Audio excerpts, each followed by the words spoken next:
What do Wally Szczerbiak, Steph Curry, and Trey Burke all have in common? Well, they all use the NCAA tournament to improve their draft stock. So who has the most to gain in the big dance, in your opinion? I'm going to go with Grayson Allen. And I thought about this for a few minutes, and I struggled with it. But then you think about, he was a Wooden Award guy. People thought he had a legitimate shot to be the player of the year this year as his junior year after coming off last year where he was terrific. And he's been really bad. And I know he's had the on-the-court issues. Obviously, he was suspended.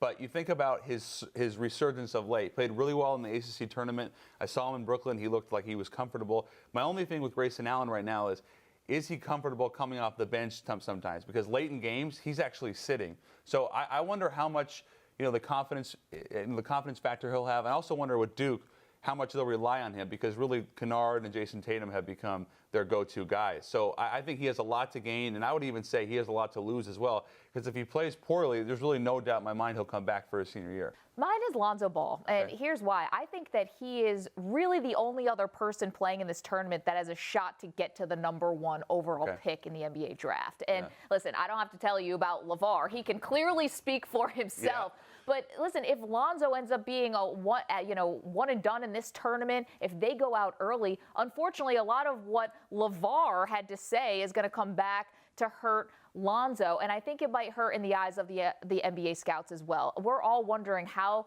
this perceived pressure, at least on the outside, it looks like LeVar is putting pressure on his son. We're all waiting to see how that may impact him.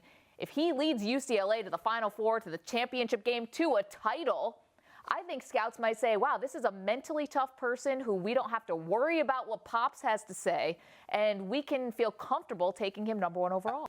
Of course, Markelle Fultz is expected to be the top pick in the draft, although you'll notice the Washington Huskies did not make the tournament, which means for the second straight year, the projected top pick is watching from home. On Monday, I asked Hall of Famer Dick Vitale whether this should impact Fultz in the eyes of the NBA.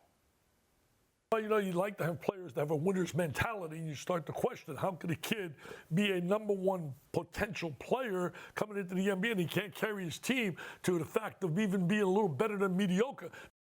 All right, that was Dickie V. Jordan, do you agree with the legendary broadcaster? Oh, I do to an extent. Last year, a lot of people gave Ben Simmons a lot of heat. They won 19 games, and he had a couple pros around him. Tim Cordman was there. I do look at Markelle Fultz. They were atrocious this year in the Pac-12, but I don't know how much more he could have done. So I think, yes, I do agree that it should hurt him a little bit, but you also look at the talent around him. He doesn't have any other pros on the team. And I thought, for most of the year, he was top 5 in the country in scoring. He shot a good percentage, and everybody you talk to around that program says he's a good kid. So I do like him a lot, but I do have to put a little bit of damage to him for not making the tournament. I always hold this against guys who are supposed to be top picks. The top.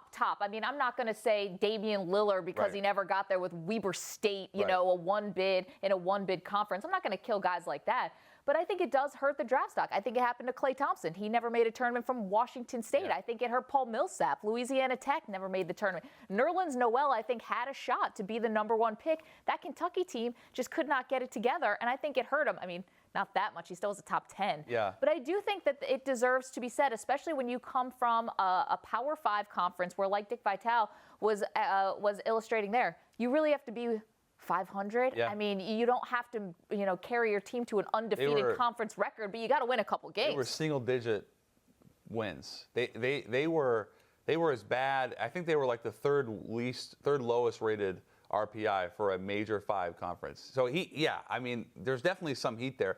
Obviously, Dennis Smith doesn't get in from North Carolina State. Both those guys, McDonald's All-American point guards. So there is some issues, but also the talent level is robust with a guy like Fultz, 6'4", to do the things he does.